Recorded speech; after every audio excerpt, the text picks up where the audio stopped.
मैंने ना अपने ही मन की सुन के 4 चीटें बनाई, जिसमें मुझे ये जानना था कि हनुमान जी मेरे गुरु हैं, मेरे बड़े भाई हैं, कि मेरे पिता हैं या मेरे दादा हैं। दादा इसलिए क्योंकि मेरे पापा भी उनको अपना पिता ही बोलते थे। तो मैंने ऐसी 4 चीट बनाई। मैं वहां गई, मैंने ऐसे हाथ में 4 चीटें लेके 11 बार हनुमान चालीसा पढ़ी और यही भाव से उनके चरणों में रखा वो 4 चीट कि प्रभु मुझे बताइए मेरा आपके साथ क्या रिश्ता है। जय श्री राम दोस्तों, कैसे हो आप? हमारी चैनल में आप सभी का स्वागत है।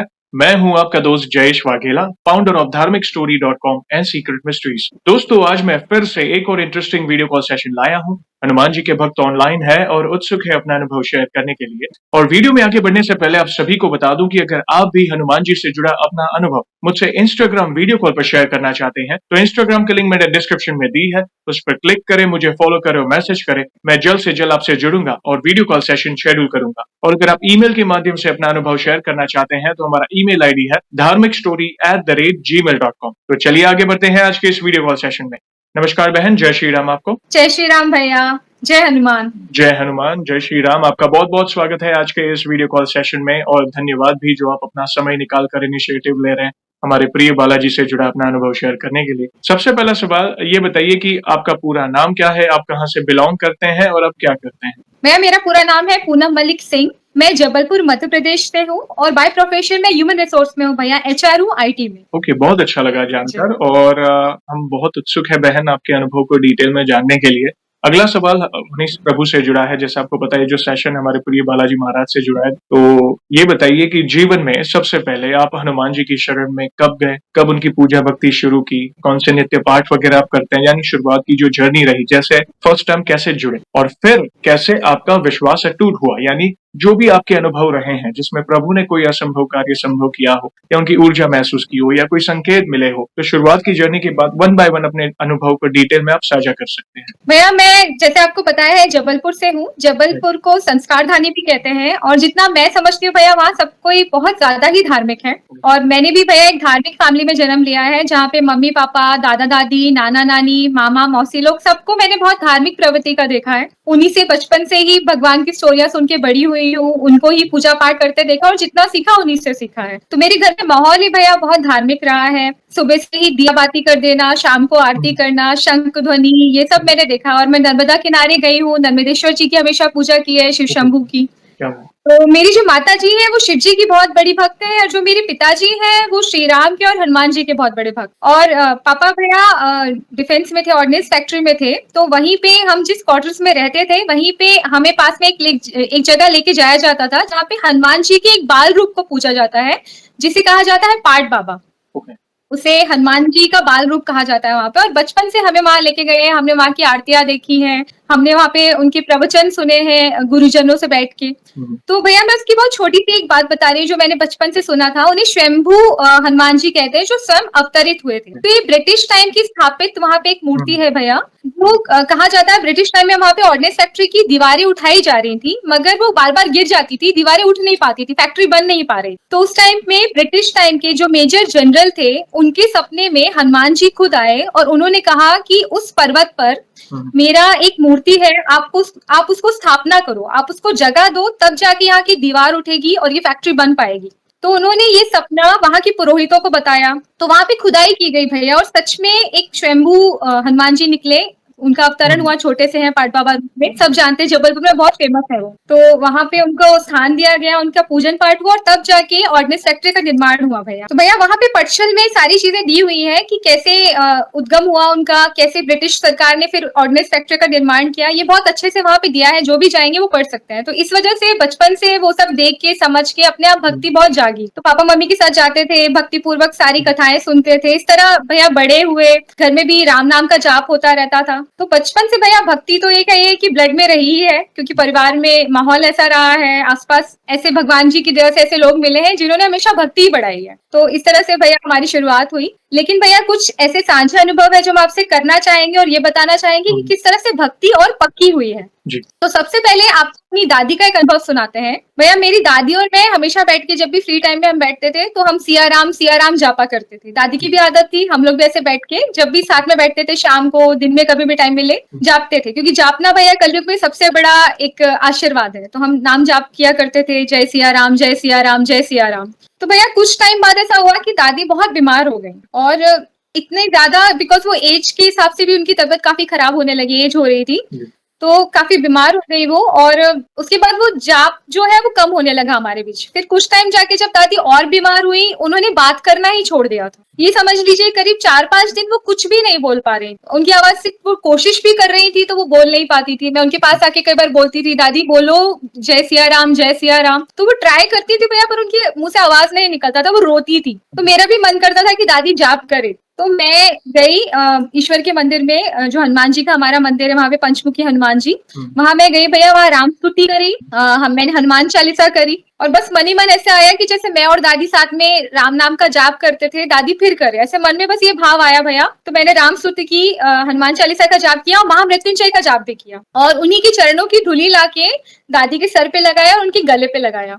भैया ये बहुत ही बड़ा चमत्कार था, जो मेरा सिर्फ मन में एक दृढ़ विश्वास था वो मैंने सच होते देखा। जो दादी 4-5 दिन से बोल नहीं पा रही थी, वो 10-15 मिनट के अंदर इतना तेज चिल्लाई है, जय श्री राम, जय श्री राम, जय श्री राम। क्यों, वो भैया उनका रूम था पहले माले में और मम्मी थी नीचे वाले माले पे। वो इतना तेज चिल्ला रही थी, जिनके मुंह से एक शब्द नहीं निकल रहा था, कि नीचे मम्मी को आवाज जा रही थी, ऐसा लग रहा था किसी ने माइक लगा दिया है।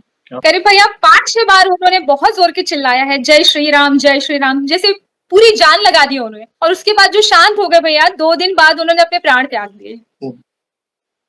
मगर ये चमत्कार देखा, जो बोल नहीं पा रहा है, जिसकी पूरी जान निकल चुकी है, उसने कैसे पूरी जान लगा के भगवान जी का नाम लिया, और जैसे भैया उनको मुक्ति प्राप्त होनी थी इस नाम से, प्रभु खुद लेने आए होंगे उन्हें। तो ये बहुत बड़ा मेरे लिए चमत्कार था भैया।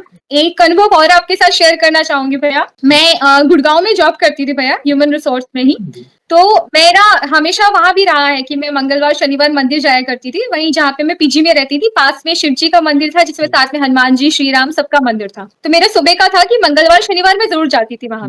तो भैया मैं पीजी से बाहर निकली मंदिर जाने के लिए, तो मैं साइड में रुकी हुई थी, सड़क के साइड में रुकी हुई थी। तो मैं ऑटो का वेट कर रही थी कि ऑटो आए, तो मैं बैठ के बस थोड़ी दूर पे मंदिर था, वहां जाना था।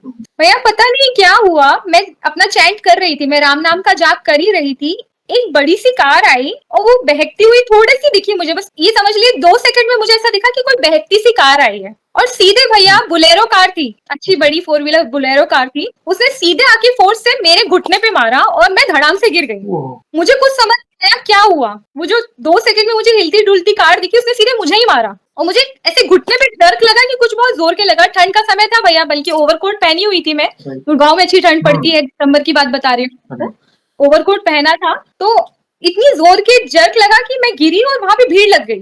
लोगों को तो लगा मतलब ये इसका तो पता नहीं क्या हुआ होगा, और उसको निकाल के बाहर निकाला तो वो दारू पिया हुआ था, जो भी इंसान था उसने शराब पी हुई थी, और उसको मारने लगे और मुझे उठाने की कोशिश की उन्होंने। तो भैया मुझे समझ नहीं आया, ऐसा ब्लैकआउट सा हो गया जब, लेकिन उठी, मैं कपा तो रही थी, लेकिन जब मैंने थोड़ा सा चेक किया भैया, मैं चल फिर रही थी, और वहां पे जैसे लोग मुझे घूर रहे थे कि जिस तरह से लगा था, जितनी जोर की टक्कर हुई थी भैया, सच बोलूं तो बीमा हो जाना था किसी का भी। बहुत ही अजीब बात आपको बता रही हूँ, जो मैं भी समझ नहीं पाई कि उसका क्या हो गया, किसने बचा लिया आके, क्योंकि मैं राम नाम का जाप कर रही थी, मंदिर ही जा रही थी हनुमान जी के। तो भैया मैं गई, उसके बाद मुझे थोड़ा सा लाल लाल जरूर घुटने में पड़ा, थोड़ी सी हल्का सा लालिमा आई, थोड़ा सा हल्का सा स्वेलिंग था, लेकिन जितनी जोर की टक्कर हुई थी, मुझे नहीं लगता कि किसी इंसान के घुटने उस वक्त रह पाते। ये चमत्कार था भैया, मेरे लिए बहुत बड़ा चमत्कार था। ऐसा लगा जैसे उन्होंने खुद आके मुझे हटा लिया हो, ऐसी फीलिंग आई थी उस टाइम। प्रभु के नाम की शक्ति है, तलवार का घाव सुई से निकल गया, ऐसा समझ सकते हैं। कुछ बड़ा होना होता, उससे प्रभु ने मतलब उससे बचा लिया। और जिस तरह आपकी जर्नी रही है ना बहन, बचपन से, जैसा आपने बताया कि आप भाग्यशाली है कि बचपन से ही आपको प्रभु नाम के प्रति वो प्रीति लगी है, बचपन से ही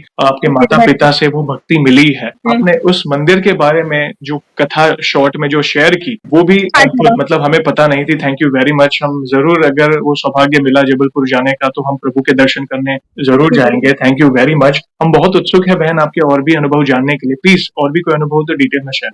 भैया देखिए, मेरा जर्नी जितना कुछ था मम्मी पापा को देख के चलता रहा, चालीसा पाठ वगैरह होता था, दिया बाती होती थी, सब कुछ होता था। भैया मेरी लाइफ में भी सब कुछ भगवान जी ने सब कुछ बहुत अच्छा दिया। मैं बहुत भाग्यशाली हूँ, अच्छे माता पिता, अच्छे एजुकेशन, अच्छे दोस्त, अच्छा परिवारजन सब मिले हैं भैया मुझे, अच्छे गुरुजन, सबके लिए मैं बहुत धन्यवाद देती हूँ दिल से। लेकिन भैया सबके जीवन में कुछ उतार-चढ़ाव होते हैं। तो मेरे जीवन में भी भैया एक अजीब-सी चीज़ ऐसी हुई कि भैया जब मेरी एजुकेशन कंप्लीट हो गया, मेरे लिए पेरेंट्स ने रिश्ते देखने शुरू किए, मेरी कम्युनिटी में भी कुछ लोग मुझे दिखाए गए। पर भैया कुछ ऐसा रहा कि कई बार कुछ एजुकेशन की वजह से बात नहीं बन पा रही थी कि मैं जिस तरह का एजुकेशन देख रही थी सामने वाले में, या एक थोड़ा अच्छी जॉब या कुंडली मैचिंग, ऐसी बहुत सी चीजें थी भैया।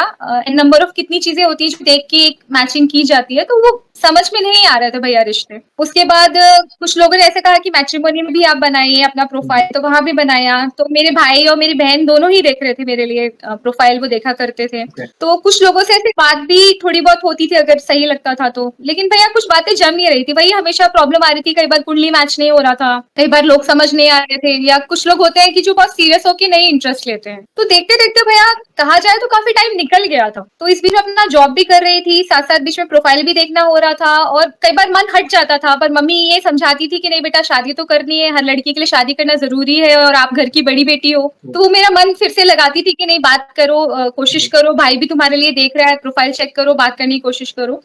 तो भैया देखते देखते मन हट रहा था, मतलब मैं टूट रही थी कि सही लोग नहीं है क्या दुनिया में, या मेरे लिए कोई सही रिश्ता नहीं बना है। ऐसा नहीं है कि मैट्रिमोनी में सब गलत होते हैं, पर भैया शायद मेरे लक में उस टाइम ऐसा था कि मुझे सही लोग नहीं मिल पा रहे थे, या किसी से थोड़ी बहुत बात की थी, इंक्वायरी कराओ तो पता चलता था कि वो जो डिटेल अपने बारे में बता रहे हैं वो काफी हद तक सही नहीं थी, उनकी वो सही जॉब नहीं होती थी, या जो वो अपने लिए बताते थे ये पैकेज है या ये यहाँ के हम रहने वाले हैं, जब इंक्वायरी की जाती थी तो कुछ ना कुछ गलत सामने आ जाता था। तो वो भी कहीं ना कहीं ईश्वर बचा रहे थे मुझे गलत लोगों से, मैं ये मानती हूँ। पर भैया करते करते काफी टाइम हो गया था, और मैं घर में बड़ी हूँ, पर टाइम निकल रहा था तो पापा ने छोटी वाली बहन की शादी कराई। का लव मैरिज हुआ है तो उसकी शादी करा दी गई, क्योंकि पेरेंट्स का मानना था चलिए एटलीस्ट एक बेटी की तो शादी हो जानी चाहिए। पर हुआ शादी, मैंने ईश्वर की मर्जी मानी। उसके बाद फिर मैंने देखना शुरू किया भैया, तो ऐसे थोड़ा टाइम और निकला, मेरे को मन से ये चीजें हटने लगी थी कि मैं भगवान से यही कहती थी कि आपने मेरे लिए क्या कोई जोड़ा नहीं बनाया प्रभु, मुझसे ऐसी क्या गलती हो गई। तो हनुमान जी के मंदिर जाके बहुत माफी मांगा करती थी भैया, आप मानेंगे नहीं, मैं जाके नाक रगड़ती थी, कान पकड़ के उठक बैठक भी करती थी। मैं उनसे जितना हो सके क्षमा मांगती थी कि पता नहीं मैंने किस जन्म में ऐसे कौन से कर्म किए हैं प्रभु कि मुझे एक सही इंसान नहीं मिल पा रहा है शादी करने की। उसके बाद भैया हनुमान जी की भक्ति के लिए ये था कि बचपन से की तो थी, लेकिन जब 2022 में भैया आपकी वीडियो से मेरा साक्षात्कार हुआ, तो भैया आपकी वीडियो को देखना, आपकी वीडियो के भक्तों के इतने सारे एक्सपीरियंस सुनना, उससे मेरा विश्वास और दृढ़ हो गया। उनमें विश्वास तो था, लेकिन उस टूटे हुए वक्त में जब मैं बहुत निराश सी थी, मुझे एक सही जीवन साथी की तलाश थी, मेरा मन बहुत उदास था, तो आपकी वीडियो ने मेरे अंदर इतनी जान फूकी, मैं वो वीडियो देखती रहती थी हमेशा जब भी टाइम मिलता था, और मेरा विश्वास बढ़ता गया, और अंदर से और दृढ़ हो गया कि नहीं, हनुमान जी ही हैं जो सब कर सकते हैं। तो ऐसी भैया एक दिन बहुत टूटी हुई थी, बहुत रोना आ रहा था किसी बात पे, क्योंकि आके घर में सब पूछते थे पापा मम्मी से कि क्या हुआ, बड़ी बेटी की शादी क्यों नहीं की आपने, छोटी बेटी की तो कर दी, जबकि ये पढ़ी लिखी भी है, दिखने सुनने में भी अच्छी है, जॉब भी अच्छा करती है, तो क्या दिक्कत आ रही है। पेरेंट्स भी निराश हो जाते थे कि देख रहे हैं पर नहीं समझ में आ रहा है। तो ये सब सुनते सुनते मैं इतना मन से भर गई थी भैया कुछ टाइम बाद, कि एक दिन आपका कोई वीडियो आ रहा था, और भैया मैं बहुत रोई हूँ आपका वीडियो देख के, इतना चीख कर रोई हूँ कि मुझे नहीं पता कि किस बात का मेरे अंदर इतना भर गया था। वो वीडियो देख के मुझे बहुत रोना आया, और उस वीडियो में एक अनुभव था कि 108 बार उन्होंने हनुमान चालीसा की, और उनके साथ बहुत बड़ा चमत्कार हुआ। तो मैंने मम्मी पापा को बिठा के वो वीडियो दिखाया, और मन ही मन अपने आप भैया वो चीज आई कि मुझे भी करना है। ऐसा मन आया कि भगवान जी एक बार मेरी तरफ भी देखो, मैं भी आपका बच्चा हूँ, आपको मेरी तरफ देखना पड़ेगा। और मैंने उस दिन मम्मी पापा से आज्ञा ली, और भैया मैं 108 गुलाब लेकर आई, पंचमुखी हनुमान जी के मंदिर गई, और एक एक गुलाब को अर्पित करते हुए भैया मुझे 3.5 से 4 घंटा लगा है। मैंने 108 बार हनुमान चालीसा की भैया, पालती ऐसे मोड़ के हनुमान चालीसा की, जब तक मैंने नहीं किया था मेरी पालती लगी हुई। तो मैंने पूरा दृढ़ विश्वास के साथ वो कंप्लीट किया, वो भी ईश्वर की इच्छा थी। और करने के बाद भैया बस अंदर से ऐसा लगा कि अब बस सब इनको समर्पित है। मैंने अपना सब कुछ हनुमान जी को देके बोला, प्रभु जैसे आपने राम सीता की जोड़ी बनाई है ना, बस मेरी भी जोड़ी आप ही बनाएंगे, आपके अलावा और कोई ये काम नहीं कर सकता दुनिया में, इतना तो मुझे विश्वास है। तो भैया बस ये मैंने किया, और उसके बाद मुझे अंदर से ऐसा लगा कि मुझे इनके साथ भगवान से भी बढ़ के एक रिश्ता बनाना है, बहुत अपना रिश्ता। तो भैया मैंने ना अपने ही मन की सुन के 4 चिटें बनाई, जिसमें मुझे ये जानना था कि हनुमान जी मेरे गुरु हैं, मेरे बड़े भाई हैं, कि मेरे पिता है या मेरे दादा हैं। दादा इसलिए क्योंकि मेरे पापा भी उनको अपना पिता ही बोलते थे। तो मैंने ऐसी 4 चिट बनाई, मैं वहां गई, मैंने ऐसे हाथ में 4 चिटें लेके 11 बार हनुमान चालीसा पढ़ी, और यही भाव से उनके चरणों में रखा वो 4 चिट कि प्रभु मुझे बताइए मेरा आपके साथ क्या रिश्ता है। तो जो पंचमुखी हनुमान जी मंदिर के वहाँ पे जो पंडित जी थे उनको मैंने बोला कि आप प्लीज एक चिट निकालिए बहुत मन से। तो उन्होंने वो चिट निकाल के मुझे दी। मैंने आंख बंद करके खोला तो उसमें बड़े भाई आया। तो मुझे बहुत अच्छा लगा कि उन्होंने मुझे छोटी बहन के रूप में स्वीकार किया है।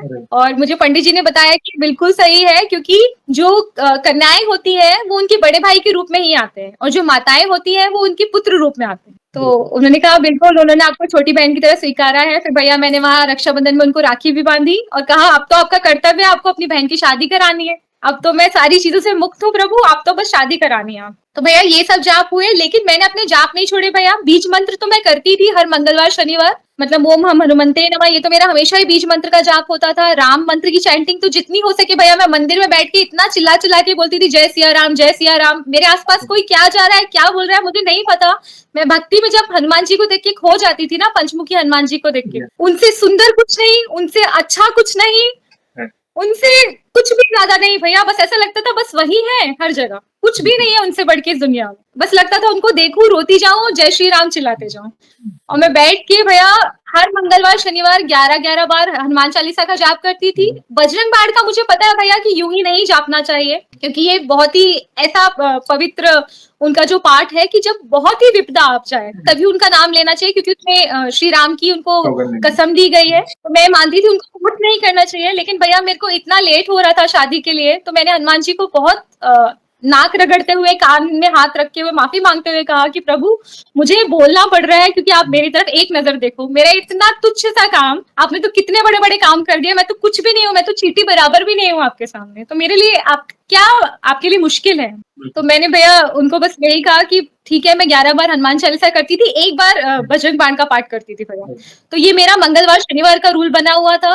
हर बार पंचमुखी हनुमान जी जाती थी, वहां पे मंत्र जाप करती थी, राम जी की चैंटिंग करती थी, चालीसा करती थी, बजरंग बाण का पाठ करती थी। और भैया धीरे धीरे ऐसा हुआ कि अपने आप ऐसी फीलिंग आने लगी कि अब एक अलग सा कनेक्शन बन रहा है, कुछ चीजें अलग सी दिखने लगी। जैसे मुझे वहां सेवा मिलने लगी, मैं खुद ही झाड़ू उठा के मंदिर की सफाई करना शुरू कर दिया था, मैंने पोछा लगाना शुरू कर दिया था।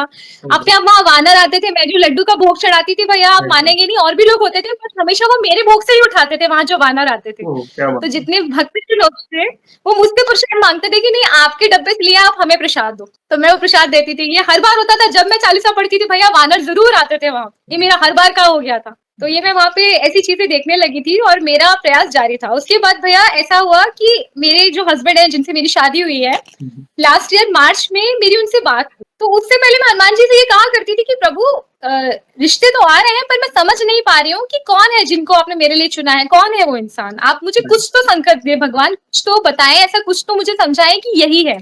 तो जब पहली बार मार्च में भैया मेरे हस्बैंड से बात हुई, तो पहली बार ही बात हुई होगी और पहली बार ही ऐसा आभास हुआ कि जैसे मैं इनको जानती हूँ, ये कोई नए नहीं है मेरे लिए। हाँ, ऐसे अंदर से एक आत्मा ने मुझे पहले ही बता दिया था कि ये यही है शायद वो जिन्हें मैं ढूंढ रही हूँ। जबकि सिर्फ फोन पे बात हुई थी, तो उन्होंने अपना पूरा इंट्रोडक्शन दे दिया था कि वो कौन है, क्या करते हैं। पर बात करते वक्त पता नहीं क्यों मैं उनसे बार बार पूछ रही थी कौन हो आप, कौन हो आप। तो वो कह रहे थे बता तो दिया कौन हूँ मैं, लेकिन वो अंदर से आत्मा निकल रही थी कि कौन है आप। उसके बाद भैया बात हुई और उसी रात मुझे सपना आया भैया कि मैं शादी करके उनके साथ बैठी हुई हूँ, मैं दुल्हन हूँ और वो दूल्हे हैं। तो वो संकेत मुझे मिल गया था प्रभु की तरफ से। उसके बाद मेरे हस्बैंड आए भैया मुझसे मिलने, मेरे मम्मी पापा से मिलने, हमें वो बहुत अच्छे लगे, मिलके अच्छा लगा, मम्मी पापा को भी लगा। तो उसके बाद लगा कि हाँ बात आगे बढ़ानी चाहिए, उनके पेरेंट्स से भी मिलना चाहिए। तो मेरे फादर ने उनके फादर को कॉल किया। तो जो मेरे ससुर जी हैं उन्होंने बात की, लेकिन उस वक्त उनका माइंडसेट ऐसा था कि वो गाजियाबाद के दिल्ली के हैं, तो उनका थोड़ा सा ये था कि उनके पास भी और अच्छे अच्छे प्रोफाइल्स उनके पास भी आ रहे थे। तो वो ये चाह रहे थे कि आसपास ही शादी की जाए, मतलब वो दिल्ली के आसपास ही देखने के मूड में थे ऐसा। तो उन्होंने सर पापा को थोड़ा सा बोला कि थोड़ा रुकिए, उन्होंने कहा कि थोड़ा सा और देख के बताते हैं। पर अब हम दोनों तो एक दूसरे को थोड़ा पसंद करने लगे थे और मुझे तो लगा कि बस ईश्वर ने इन्हें मेरे लिए चुन लिया है। लेकिन उनके फादर की तरफ से ऐसी फीलिंग आई थी कि वो थोड़ा रुकने को बोल रहे हैं, अभी थोड़ा पूर्ण विराम लगा रहे हैं क्योंकि वो और प्रोफाइल देख रहे हैं। तो मैं फिर गई हनुमान जी के पास में, रोई, मैंने कहा प्रभु पहली बार मुझे ऐसा लगा है कि आपने किसी को मेरे लिए भेजा है। और एक बात और बता दूं भैया, जब मेरे हस्बैंड मुझे देखने आए थे तो मैं पेरेंट्स से मिलाने के बाद उन्हें बड़े भैया के घर, मतलब अपने पंचमुखी हनुमान जी के पास भी लेके गई थी और कहा था आप मिल लीजिए, आप ही ने भेजा है और मुझे ऐसा आपने संकेत दिया कि यही है, अब आप देख लीजिए, आपको सही लगता है तो आप शादी करवाएंगे। तो मैंने उनसे तो मिलवाया था कि उनके बिना मेरा कोई काम नहीं होता। उस वक़्त ससुर जी की तरफ से ऐसा था कि वो थोड़ा रुकना चाह रहे थे, तो मैं फिर मंदिर गई, वहाँ मैं रोई, मैंने कहा प्रभु मुझे पहली बार कोई अच्छा लगा है, अंदर से आवाज़ आई है। तो मैंने बहुत देर तक प्रार्थना की और मैंने फिर 4 चिट बनाई भैया, क्योंकि ये मेरा अपना मानना है कि मुझे ऐसा लगता है ऐसे वो मुझसे बात करते हैं। तो मैंने 4 चिट बनाई जिसमें अपने आप ही चालीसा करने के बाद मेरे मन से कुछ भाव निकलते थे और मैं लिख देती थी। ऐसा नहीं है कि सोच के जाती, तो मैं खुद चालीसा करती थी और वहीं पे 4 चिट बनाती थी और वहाँ पे मैंने लिखा कि जैसे कुछ चीजें लिखी अपने मन के हिसाब से, तो फिर मैंने फिर उनके चरणों में रखा और पंचमुखी हनुमान जी के मंदिर के पंडित जी को कहा कि आप एक चिट निकालिए। उन्होंने एक चिट निकाली, उसमें से एक चिट निकली तो उसमें आया 1 महीने रुकिए, बस इतना आया, 1 महीने इंतजार करिए। हाँ, तो मैंने आके मम्मी को बताया, मैंने मन ही मन उनकी उस बात को स्वीकार किया और मैं घर आ गई। उसके बाद मेरे हस्बैंड से मेरी बात हुई तो उन्होंने कहा कि हाँ मैं थोड़ा ट्राई कर रहा हूँ, मुझे थोड़ा टाइम दो, 1 महीने का टाइम दो, ये उनके शब्द भी निकले। तो भैया अपने आप ही फिर कुछ ऐसा हुआ कि 1 महीना थोड़ा लगा और उनकी तरफ से थोड़े पॉजिटिव संकेत आने शुरू हो गए थे, लेकिन फिर भी बात थोड़ी धीरे चल रही थी, खिंचती रही बात और ऐसा लग रहा था ज्यादा लेट ना हो, बात बिगड़ ना जाए। तो मैं एक बार फिर हनुमान जी के पास गई, मैंने फिर अरदास लगाई कि प्रभु अभी भी मैं कंफ्यूज हूँ, क्योंकि रिश्ते मेरे पास और भी आ रहे थे और उनके पास भी और आ रहे थे, पर मैंने कहा कि अब मुझे भंवर में नहीं फंसना है, मुझे कोई पसंद आ गया है, इन्होंने मुझे पसंद कर लिया, प्रभु अब आपके हाथ में मैं सौंप। मैंने फिर 4 चिट बनाई भैया और मैं बहुत रोई, मैंने बहुत कान पकड़े, मैंने नाक रगड़ी, मैंने कहा मुझे नहीं आती आपकी भक्ति करना प्रभु, लेकिन हाँ मेरे मन में जो है वो मैं आपको समर्पित कर, अगर यही है तो मुझे बता दीजिए, ये नहीं है तो भी मुझे बता दीजिए। उस 4 चिट में भैया फिर मैं चालीसा करके, बजरंग बाण करके, उनके बीच मंत्र का जाप करके, राम नाम की चैंटिंग करके मैंने फिर 4 चिट बना के रखी। एक चिट निकली भैया जिसमें साफ लिख के आया था, यही तुम्हारे पति हैं, इसी साल शादी होगी, माता पिता की मर्जी के साथ अच्छे अच्छे होगी। बस ये चिट लिखने की देर थी भैया। मेरे साथ मेरा भाई था, मैंने उसको भी पढ़वाई वो चिट मैंने रामचरण जी में, मतलब ऐसे ही रामचरण मेरे घर में थे, मंदिर में रखे हुए थे, मैंने उन चरणों के पास उनको रख दिया कि हनुमान जी ने मुझे दिया है श्री राम जी, ये चिट मैंने आपके पास रखी है, इन्होंने इशारा दे दिया है मुझे। और मेरे मन में बहुत दृढ़ संकल्प हो गया कि मेरे प्रभु ने बोल दिया यही है मेरे पति, अब तो मैंने टेंशन छोड़ दी थी। और भैया वो मैं घर लाई हूँ, अपने आप ऐसा हुआ है कि मेरे ससुर जी की तरफ से फोन आया कि आप आइए हमारे घर मिलने के लिए, पापा को, और हमें इन्वाइट किया। हाँ भैया, और उसके बाद फिर सब कुछ अच्छे से हुआ। 11 दिसंबर को भैया मेरी शादी भी हुई, मतलब उसी साल के अंदर जैसे उन्होंने संकेत दिया था, माता पिता की मर्जी से हुई। और एक बात बता दूं, जैसे मैंने उनसे कहा था कि आप ही को मेरा रिश्ता कराना है, तो देखिए जब हनुमान जी रिश्ता कराते हैं तो वो अपने संपर्क में ही कराते हैं ना, जैसे एक कम्युनिटी वाली बात होती है। तो मेरी जो सासू है वो खुद भी सुंदरकांड की मंडली में पाठ पढ़ती हैं, वो खुद भी बहुत बड़ी हनुमान भक्त है, मेरे ससुर जी भी है। ऐसा लगा जब उनको बातचीत लगाने को दी तो उन्होंने घर भी ऐसा ढूंढा जहाँ पे इतनी ज्यादा हनुमान जी की पूजा होती है। तो मुझे सास ससुर भी बहुत अच्छे मिले भैया, बहुत अच्छा परिवार मिला और मेरे पति बहुत ही प्यारे हैं, ईश्वर की आशीर्वाद से मुझे बहुत अच्छे पति प्राप्त हुए हैं। तो भैया ये मेरा बहुत बड़ा एक एक्सपीरियंस था। जो जिनकी भी शादियां नहीं हो रही है या दिक्कतें आ रही है, मैं उन सबके लिए कहूंगी कि अपना सारी चीजें आप हनुमान जी के चरणों में डाल दीजिए, राम जी के चरणों में डाल दीजिए और उनको बोलिए प्रभु आप ही कर सकते। आप सिर्फ कोशिश करिए, आप लोग बात करिए, जिनसे मिलना है मिलिए, जिसको देखना देखिए, लेकिन टेंशन मत लीजिए, क्योंकि हनुमान जी ने जब चाहा ना वो आपकी जोड़ी बना देंगे जैसे सीताराम की बनाई है, मगर उनपे पूर्ण समर्पित हो जाइए और वो कार्य उनको दे दीजिए। और अगर आपका भाव सच्चा भैया, आपका मन सच्चा, आपके मन में पाप नहीं है, तो बिल्कुल निश्चित है ईश्वर आपकी मदद करेंगे। यस, वे करते हैं। आप भाग्यशाली है। पहली बात तो आपको सेवा का मौका मिला, प्रभु किसी न किसी रूप में आके आपके हाथों की सेवा स्वीकार की। जब आप मंदिर में थे आपने भोग प्रभु को लगाया और कहीं ना कहीं आपके द्वारा प्रभु सुन रहे थे, आपने प्रभु से बड़े भैया का संबंध बांधा। और ये बात बहुत अच्छी लगी कि अगर हम कंफ्यूज हैं क्या करें, कौन सा संबंध बांधे प्रभु से, तो आपने वो चिट डाली, तो कहीं से मतलब आपको प्रभु के द्वारा ही वो जवाब मिल गया। आप प्रभु से ही बात करते थे, मतलब आप मेरे बड़े भैया हो और जैसे बड़े भैया अपनी जिम्मेदारी निभाते हैं, अपने कर्तव्यों को निभाते हैं, वैसे आपको अभी निभाना है। होता है अगर आप प्रभु के शरणागत है, प्रभु को सब कुछ समर्पित कर दिया है ना, तो राइट टाइम पे राइट चीज आपके पास आ ही जाएगी, प्रभु ही सारी व्यवस्था कर दे। और आपके साथ वैसा हुआ है, आपने वो अनुभव किया है, वो एक्साइटमेंट दिख रहा है। आप मतलब वो मैं देख पा रहा हूँ आपके अंदर जो एनर्जी है ना, मतलब मैं किस तरह प्रभु की महिमा का बखान कर दूं, वो दिख रहा है। और फिर आपके ससुराल में भी आपने जैसे बताया, वहां पे भी प्रभु की आराधना कर रहे हैं, सुंदरकांड का पाठ हो रहा है, राम जी की भक्ति हो रही है। तो देखिए ये सोने पे सुहागा हो गया। कई बार हम जल्दबाजी में कोई डिसीजन ले लेते हैं, उससे अच्छा धीरज रखा आपने, प्रभु पर सब कुछ छोड़ दिया और प्रभु ने आपके लिए जो उचित था वो किया। तो ये भक्ति की शक्ति है बहन। और भी कोई अनुभव प्लीज कंटिन्यू करें। भैया एक और अनुभव है, देखिए भैया जब ये सब चीजें चल रही थी, आपको बताया मेरी शादी की चीजें चल रही थी, कुंडली वगैरह मैचिंग हो रही थी, तो भैया बचपन से मेरा एक इंटरेस्ट रहा है, मेरे को भी ज्योतिष में बहुत इंटरेस्ट, मैं भी थोड़ा बहुत पढ़ती थी, कभी भी वीडियो वगैरह देख के, लोगों से सुन के, कॉलेज में या कहीं से देख समझ के थोड़ा बहुत पढ़ती थी। जब कोविड का टाइम आया भैया, उस टाइम भी रिश्ते की बात चल रही थी और कुंडली उंडली देखना था, तो मैं खुद से भी सर्च करती थी और ऐसा करते करते मैंने ज्योतिष का कोर्स ही कर लिया। Okay, okay. तो जी भैया, मैंने ज्योतिष का कोर्स किया और उसके बाद मैं खुद भी कुंडली देखना शुरू कर दिया और काफी लोगों की मैंने भी कुंडली देखी और उनको अच्छा लगा मुझसे कुंडली दिखा के, क्योंकि मुझे जितना समझ में आता था मैं उनको सच्चाई से सारी चीजें बता देती थी, जितना मैंने मेरे गुरुजनों से सीखा है। तो उनको अच्छी लगी भैया कुंडली वगैरह जो मैंने दिखाया। तो ऐसे करते करते भैया एक भक्त के पास ही, जो हनुमान जी के भक्ति थे, उनके पास मेरी ये बात गई कि एक है जबलपुर में, वो कुंडली देखती हैं। तो उन्होंने मेरी मासी जी से संपर्क किया और वो मेरे घर आए। तो उनको अपनी बेटे की कुंडली दिखानी थी भैया। तो उनको जो अपने बेटे की कुंडली दिखानी थी, उन्होंने फोन किया, वो घर आए, तो वो कुंडली लेकर आए। तो मुझे बताया उन्होंने कि देखिए, मुझे भी पता चला है कि आप भी हनुमान जी के भक्त हैं और आप कुंडली देखते हैं। मैंने कहा ठीक है जी, आप आइए, बताइए कैसा क्या है। तो जब उन्होंने कुंडली दिखाई तो मैंने देखा कि हाँ भैया, काफी ग्रह नक्षत्र काफी डिस्टर्ब थे जो कुंडली बताई गई थी, और वो उनके बेटे की कुंडली थी। और शिकायत ये थी कि उनके बेटे को टीनेज में ही नशे की आदत लग गई थी। मतलब उसकी ज्यादा एज नहीं थी, मगर गलत संगत की वजह से वो बच्चा गलत उसमें पड़ गया था कि नशे वगैरह करता था। हाँ, घर से पैसे चोरी करना, नशे कर लेना चुपके से जाके। और वो एक ही बेटा था उनका, तो वो बहुत परेशान थे। वो कह रहे थे मैंने पता नहीं कितने ही पंडितों को दिखा दिया, कितनी ही पूजा पाठ करा ली, ठीक नहीं हो रही है ये सारी चीजें। उसको मैं मारता भी हूँ। पर हाँ भैया, कुंडली की हालत भी कुछ ऐसी थी कि वो समझ में आ रहा था कि इसका माइंड डिस्टर्ब है, अभी कुछ गलत हरकतों में पड़ा है वो बच्चा। तो इस तरह से थोड़ी देर तक हमारा वार्तालाप हुआ। पर जितनी उसकी ग्रहों की डिस्टर्ब हालत मैंने देखी भैया, उसके बाद बस ये चीज मुझे समझ में आई कि इन सारी चीजों का एक ही तोड़ है जो मैं मानती हूँ। मैंने उनको बस इतना कहा कि आप हनुमान जी के भक्त तो हैं, अपने बच्चे में भी वो चीज डालिए, वो जाता है मंदिर। तो वो बोलते नहीं, ये नहीं जाता है। मैंने कहा आज से शुरू करिए, इसको भी मंदिर लेकर जाइए। आप जो अब तक उपाय कर रहे हैं वो करते रहिए, लेकिन इसको मंदिर लेके जरूर जाइए। तो कह रही थी नहीं जाता। मैंने कहा 1 दिन नहीं जाता, 2 दिन नहीं जाता, 10 दिन नहीं जाता, 25 दिन नहीं जाता, 26वें दिन जाएगा। आपका काम है उसको खींच के लेके जाओ। तो उन्होंने ट्राई किया लेके जाना, उसको वहां बिठाते थे जबरदस्ती। और उसको भी 40 वो पढ़ता नहीं था, तो मामा जी उसको पढ़ के, मैं उनको मामा जी कहती हूँ जो आए थे घर, तो उनको पढ़ के सुनाते थे। तो धीरे धीरे वो सुनने लगा। बहुत दिन तक उसे जिद की वो नहीं जाएगा नहीं जाएगा, और उसके बाद भी भाग जाता था वहां से। लेकिन जबरदस्ती उसको पढ़ाते थे, उसको सुनाते थे, हनुमान जी के पास ले जाके बिठाते थे और जबरदस्ती उसके सर पे विभूति लगाते थे। ऐसे करते करते बहुत दिन बीते।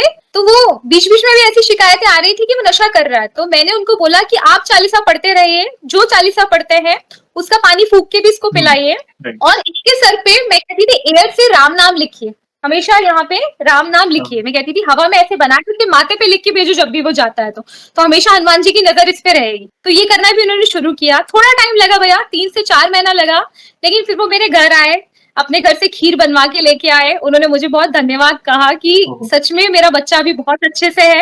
अब तो ऐसा है कि खुद डरता है कि पापा मैंने ऐसे काम कर दिया, कहीं हनुमान जी दंड तो नहीं दे देंगे, पापा हनुमान जी कुछ बोलेंगे तो नहीं। मतलब उसके अंदर वो डर बैठ गया था कि कुछ ऐसे उसको आभास हुए थे इतनी पूजा पाठ करने से कि हनुमान जी उसके आसपास है, और अगर उसने नशा किया तो उसके साथ कुछ ऐसी चीजें अपने आप होने लगी थी भैया कि वो डरने लगा था। तो इतने जश्न हुए, उसके मम्मी पापा लग के उसके लिए 40 करते थे, उसे फूका हुआ पानी पिलाते थे हनुमान जी के मंदिर का, और वहां मंदिर लेकर जाते थे। करते करते आज वो बच्चा अच्छे से अपना पढ़ाई भी कर रहा है, काम धंधा भी कर रहा है, और उसके माता पिता भी खुश है, और उनके घर में भी हनुमान भक्ति की लहर दौड़ी हुई है भैया। तो ये एक ऐसा अनुभव मेरे लिए था कि जो बच्चा नशा मुक्ति केंद्र में भी जा चुके थे वो लोग, वहां से भी वो फेल होकर आया था, वहां नहीं रुक रहा था। कितने ही उपाय कर चुके थे, कितने पंडितों को दिखा चुके थे। मैं खुद भी ज्योतिष हूँ भैया, मैंने भी देखी जो उसकी ग्रह की हालत थी। और मैं जितना अपनी ज्योतिष जानती हूँ भैया, मैं बहुत बड़ी ज्योतिष तो अपने आप को नहीं कहूंगी, लेकिन गुरुजनों से जितना भी मैंने सीखा है भैया, उसके हिसाब से इतना बताती हूँ कि सच में कलयुग में अगर कोई नाम है तो श्री राम है, और अगर किसी की पूजा करनी है तो श्री राम के और हनुमान जी के चरणों में लग के अगर आपने अपना सब कुछ निछावर कर दिया ना भैया, आपकी कितनी भी पूरी ग्रह दशा है, कितना भी आपके साथ संकट आया हुआ है, मैं नहीं कहती वो एक दिन में खत्म हो जाएगा, लेकिन धीरे धीरे आपको जो रास्ता मिलेगा ना, वो प्रभु के नाम से ही मिलेगा। बिल्कुल, वही हर काम सॉल्व कर सकते हैं भैया। हम आप दुनिया का कोई डॉक्टर, दुनिया का कोई हकीम, दुनिया का कोई ज्योतिष कुछ नहीं कर सकता। अगर कोई कुछ कर सकता है तो वो सिर्फ मेरे श्री राम और हनुमान जी हैं। एक वही है भैया जो हर ग्रह का तोड़ है। कितना भी बुरा ग्रह है, आप राम नाम जाप करके देखिए, आप हनुमान जी के जाके मत्था टेस्ट कराइए, नाक रगड़ के आइए। क्योंकि भैया भक्ति की कुछ चीजें हैं कि पहले तो आप माफी मांगिए, जितना मैंने समझा है अपने अनुभव से, माफी मांगिए, क्योंकि नहीं पता हमने जाने अनजाने किसका दिल दुखाया है, पूर्व जन्म में क्या क्या काम करके आए हैं। बिल्कुल। बस उनसे माफी मांगिए, कान पकड़ के, नाक रगड़ के, आपसे जैसे माफी मांगता है, और जो आपको मिला है जिंदगी में हर चीज, उस चीज के लिए धन्यवाद दीजिए। और तीसरा, बस ईश्वर को अपने आप को समर्पित कर दीजिए और बोलिए, प्रभु आप जैसे रखेंगे वैसे मैं रह रहा हूँ, मेरा ये सारा प्रॉब्लम आपको समर्पित है, अगर आपसे प्रभु आप ही कर सकते हैं, मेरे हाथ में तो कुछ नहीं। और अपने आप देखिए भैया वो कैसे रास्ता दिखाते हैं, बस वो भाव आना चाहिए अंदर से, वो तड़प आनी चाहिए कि प्रभु तेरे सिवा मेरा कोई नहीं है। बिल्कुल। और देखिए भैया फिर कैसे चमत्कार होते हैं। बड़े-बड़े असंभव कार्य संभव होते हैं प्रभु की शरण में, और इसलिए कहते हैं ना कि राम नाम से बड़ा कोई मंत्र नहीं है, और कलयुग के सबसे जागृत देव है हमारे प्रिय बालाजी महाराज। जी अच्छा भैया। लगा जानकर कि देखिए ज्योतिष शास्त्र ये हमारे रूट्स, सनातन धर्म के रूट्स हैं। मतलब हमारे प्रिय बालाजी महाराज ने भी पवित्र ज्योतिष शास्त्र सूर्य देव से सीखा था, वे उनके गुरु हैं। जी मगर भैया। कलयुग है, कलयुग में किस पर भरोसा जी। करें, कोई पैसों जी। के लिए क्या बोल दे, हमें भ्रम में डाल दे, तो आप समझ सकते हैं उस फील्ड से हैं। चलिए आप ईमानदार जी हैं भैया। क्योंकि आपको भी प्रभु से नजर मिलानी है।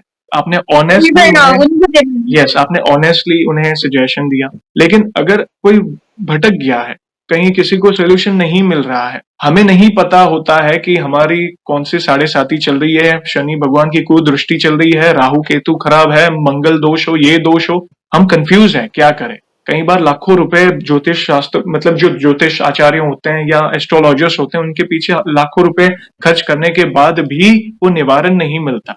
तो एक ही चीज है, जी। सब सुख लहे तुम्हारी शरणा, तुम रक्षक तुम काहू को। रक्षक जब सारे को डरना। सारे ग्रह आपकी शरण में है, ठीक है, जब सारे ग्रह आपकी शरण में है तो मैं आपके शरण पकड़ लेता हूँ।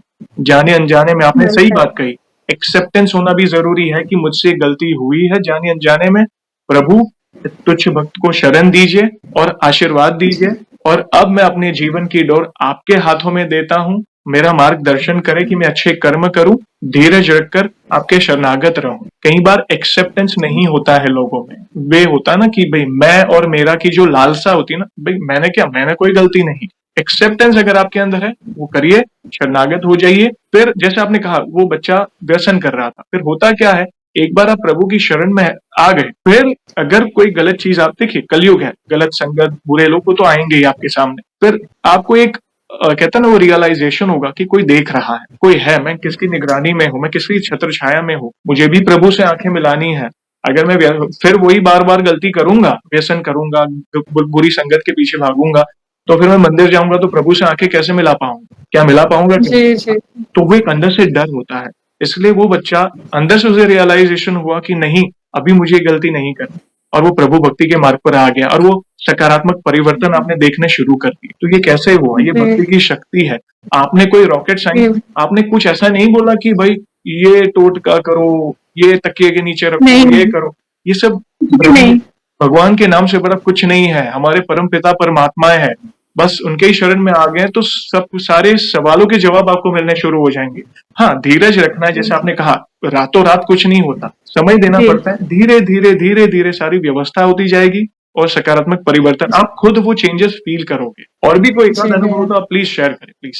भैया अनुभव तो बहुत सारे हैं, मतलब ऐसा लगता है कि हर क्षण में, हर पग में मैं उनका बिल्कुल आसरा लेती हूँ। और भैया आज भी मैंने शादी के बाद भी नियम नहीं तोड़ा। एक बात आपसे और बताना चाहूंगी, आपकी वीडियो ने डेफिनेटली मुझे बहुत गाइड किया है, क्योंकि अनुभव सुन सुन के ही उसमें नया तरीका भी कई बार उसमें बताया जाता है कि कौन सा पाठ करना चाहिए, कैसे मंत्र जाप करना चाहिए, कितनी देर बैठ के उनकी प्रार्थना करनी चाहिए, कैसे अपने आप को समर्पित कर देना चाहिए। तो वो आपकी वीडियो से बहुत बड़ा गाइडेंस मिला है। और उसी टाइम भैया 2022 से जब ये सब देखना शुरू किया, अपने आप कुछ ऐसे लोग भी जुड़ने लगे जो मुझे सही चीजें बताते थे कि कैसे उनकी पूजा पाठ करनी है, कैसे उनका नाम लेना है, कैसे उनपे एकदम अंधश्रद्धा रख के अपना काम करूं, क्योंकि काम तो हमें करना है, कभी अपने काम पीछे नहीं हटना है, लेकिन बस आप ईश्वर पे भरोसा करिए, अपना कार्य करिए। इसके साथ भैया और बताना चाहूंगी कि ये भक्ति तो मैं कर ही रही थी भैया, मैंने रामचरितमानस पढ़ना भी शुरू किया था। क्या बात। और भैया जितना मैंने ये फील किया, मैंने जब भी रामचरितमानस का पाठ किसी मनोरथ का नाम लेके किया है, और ऐसा नहीं कि प्रभु को मैंने फोर्स किया कि ये कर ही दो,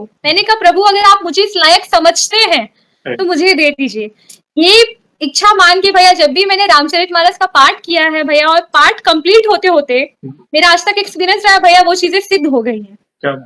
मतलब वो चीजें मुझे मिली हैं, भले ही थोड़ा सा देर लगा है, देर से देर हुई है, मगर वो कार्य प्रभु ने अपने तरीके से किया है, उनका तरीका भी अलग है, लेकिन वो कार्य सिद्ध हुए हैं। अगर आपका मन साफ है, मैं आज भी भैया मेरी शादी हो गई है, मैं और मेरे पति बैठ के रोज 5 दोहे पढ़ते हैं रामचरितमानस के। ओह! कभी वो मुझे सुनाते हैं, कभी मैं उनको सुनाती हूँ। और जी, हम हर शनिवार हनुमान जी के मंदिर जाते हैं, गौशाला में गाय को भोजन कराते हैं, नर्मदेश्वर जी की पूजा करते हैं, शालिग्राम की पूजा करते हैं। तो भैया हमारा आज भी वो भक्ति का वातावरण बना हुआ है। आज भी हम अपने आप को भैया, सबसे बड़ी बात है कि कभी मन में किसी तरह का घमंड ना लाए, क्योंकि भैया कुछ नहीं है, ये क्षण-भर का जीवन है, कब क्या हो जाएगा पता नहीं है।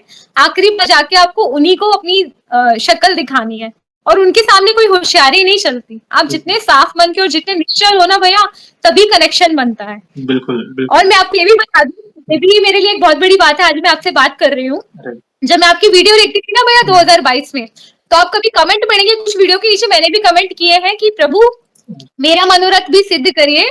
मैं भी अपना एक्सपीरियंस एक दिन ज़रूर जयेश भैया को बताऊँगी। ओह! और देखिए आज ये सच हो रहा है।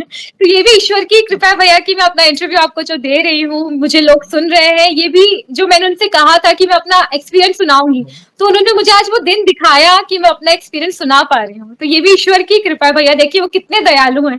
उन्होंने देर नहीं लगाई, उनके मन में कितनी दया है, कितना प्यार करते हैं वो हम बच्चों को। उसका इससे बढ़ के क्या होगा? उसका कारण क्या है पता है? हनुमान जी की कृपा विशेष है आप पर, क्योंकि आपको राम नाम प्रिय है। आप राम नाम का जी, बहुत जाप कर रहे हो। आप रामचरितमानस का गुणगान कर रहे हो। जैसे आपने बताया, शादी के पहले तो करते रहे, साथ ही साथ शादी के बाद भी आप अपने पतिदेव के साथ आप जैसे बताया 5-5 दोहे। ये सोचिए हनुमान जी जी, को जी, वही तो प्रिय है। कोई पूछता है हनुमान जी को जी, क्या प्रिय है? कोई मैं इतनी बार ये कह चुका हूँ, फिर भी लोग कमेंट में मुझे बताते हैं कोई उपाय बताओ, अरे सबसे बड़ा राम नाम है। राम नाम का गुणगान करो। सबसे हनुमान जी को समर्पित करो वो राम नाम। जैसे जी, हम जी, ध्यान कर रहे हैं, हम आंखें बंद करके राम नाम जैसे आप चैंट करते हो, आप जाप करते हो, बस जी, आप वो जी, ऐसा सोचो कि वो राम नाम तरंगों के माध्यम से हनुमान जी में समा रहा है। देखिए, जी, बस जी, बिल्कुल। रामचरित्र का गुणगान कर रहे हो। हनुमान जी को तो वही प्रिय है। जी, वे आज भी जहाँ जी कहीं भैया, भी है, कण-कण में है, तो वे आठों पहर दिन और रात राम के नाम का ही तो जाप कर रहे हैं। नाम राम का नाम, नाम सिया सुनते राम। हैं।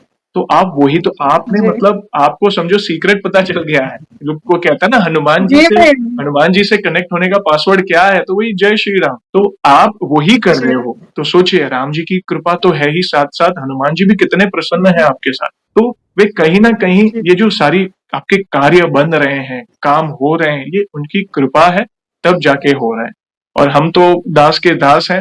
वीडियो का आना, ये मेरा अगला सवाल ही होने वाला था कि हमारे वीडियोस देखकर क्या इंस्पिरेशन मिली। तो ये वीडियो का आना, ये उनकी लीला है, प्लस उसी समय आपकी इच्छा रखना, ये भी उनकी लीला है, और वो इच्छा को पूर्ण होते देखना, वो भी उनकी कृपा से हो रहा है। बाकी मैंने आपको कभी देखा नहीं, आपने मुझे कभी देखा नहीं। ये सारे व्यवस्था ये वो कर रहे हैं। ये सारे भक्तों की जो जोड़ने का काम है, ये प्रभु कर रहे हैं। तो उसके लिए आपका बहुत-बहुत धन्यवाद बहन, जो आपने इनिशिएटिव लेकर इतने प्यारे-प्यारे अनुभव अपने शेयर किए। और इन फ्यूचर भी ऐसी कोई भी अनुभूति हो तो ज़रूर फिर से हमसे जुड़िएगा, नए अनुभवों के साथ, या कुछ जी, बाकी रह जी, गया हो, तो हम ज़रूर जी वीडियो भैया। के माध्यम से आपके अनुभव को भक्तों तक पहुँचाएँगे वीडियो के माध्यम से। आप कुछ बोलना जी चाहते भैया, हैं? जी भैया, आपको तो भैया कोटि-कोटि आपको भी नमन है, क्योंकि आप भी ऐसा लगता है एक एंजल ही हो हम सब के नहीं, लिए, नहीं, जो इतने नहीं। प्यारे-प्यारे भक्तों के अनुभव हम तक लेकर आते हो। आप पे भी विशेष कृपा है हनुमान जी की। और भैया जब हम सब टूटते हैं ना, आपकी वीडियो देख के इतनी शक्ति मिलती है, तो भैया आपका कार्य तो मैं उसमें कोई मेरे पास शब्द नहीं। तो भैया हम सब के लिए आप भी एक छोटे से एंजल ही हो, जो हनुमान जी ने हम सबके लिए भेजे हैं, और आप बहुत अच्छा कार्य कर रहे हैं भैया। हम सबकी तरफ से आपको बहुत-बहुत बधाइयाँ, हम सबकी शुभकामनाएँ। आप बस ऐसे ही कार्य करिए और हम सब पे ऐसी हनुमान जी का आशीर्वाद बने रहे। Thank you very much. कराने वाले वे हैं बहन। Thank you. हम तो तुच्छ भक्त हैं, दास के दास हैं, जाने अनजाने में कोई गलती हो जाए तो क्षमा चाहते हैं। ये प्रयास है, और सारी व्यवस्था प्रभु करा के दे रहे हैं, और धन्यवाद है और धन्य है आप सभी भक्तों को, जो कहीं न कहीं एक दूसरे के अनुभव जानकर इंस्पायर हो रहे हैं। जैसे मैं हर बार कहता हूँ, आपने किसी भक्त का अनुभव देखा और आपको इंस्पिरेशन मिली, जी, जब आपका अनुभव आएगा, तब कहीं न कहीं कोई सिमिलर आप जैसी परिस्थिति में फँसा हुआ हो, समझो मैरिज के रिलेटेड हो, या हेल्थ के रिलेटेड हो, या फिर कोई ऐसे बवंडर में फँसा हो जहाँ पे उन्हें कोई सॉल्यूशन नहीं मिल रहा है। मैं हर बार एक ही चीज़ कहता हूँ, जब जिसका कोई नहीं होता उसके हमारे बजरंगबली और प्रभु होते हैं। तो वो श्री राम होते हैं। तो जी, एक ही चीज़ है, ये भी पुण्य का काम है। आप सभी के सहयोग के बिना ये मुमकिन नहीं है। तो धन्यवाद आप सभी को वन्स अगेन, और इन फ्यूचर भी वन्स अगेन कोई भी अनुभूति हो तो हमसे जुड़िएगा। और जी भैया, ज़रूर ज़रूर। और लास्ट सवाल जाने से पहले देखिए हमारे पास इतना सामर्थ्य तो नहीं है, मगर फिर भी वन लाइन में हमारे प्रिय बालाजी महाराज का बखान करना है तो किस तरह करना चाहेंगे? भैया हनुमान जी के लिए तो बस इतना ही कहना है, जो आपने पहले ही कह दिया, वापस से कहूँगी कि श्री राम का नाम आपने कहा ना उनका पासवर्ड है, कि उनका नाम लो और बस हनुमान जी के साथ वो वाईफ़ाई कनेक्शन हो जाता है। प्रभु का नाम जिस तरह से मैंने जापना शुरू किया वही बोलना चाहूँगी भैया। श्री राम राम रामेति रमे रामे मनोरमे सहस्त्रनाम ततुल्यम राम नाम वरानने। जय श्री राम। जय श्री राम। आज हनुमान जी जरूर आपकी वाणी को सुन रहे होंगे, बस मैं यही कहता हूँ उनकी उपस्थिति जरूर होगी, क्योंकि राम नाम की महिमा का गुणगान इतना हो रहा है, एक अलग ही वाइब्रेशंस फील कर रहे हैं हम। थैंक यू वेरी मच बहन, बहुत ही अनमोल शब्दों में अपने प्रभु की महिमा का बखान किया, और सेशन को ऐसे ही एंड नहीं करेंगे, प्रभु श्री राम के नाम का जयकारा और हनुमान जी के नाम का जयकारा जरूर लगाएंगे, फिर सेशन को एंड करेंगे। तो आप जुड़िए, जो भी भक्त जहां कहीं से इस सेशन को देख रहा है, भारत में, भारत के बाहर है, चल फिर रहा है, ऑफिस में, किचन में, प्लीज जयकारे में जुड़िए, फिर सेशन को एंड करेंगे। तो बोलिए सियावर रामचंद्र की जय, पवन सुत जय हनुमान की जय। जय वंस अगेन बहन, थैंक यू वेरी मच अपने प्यारे प्यारे अनुभव शेयर करने के लिए। जय श्री राम, भैया। जय हनुमान। जय श्री राम, हनुमान।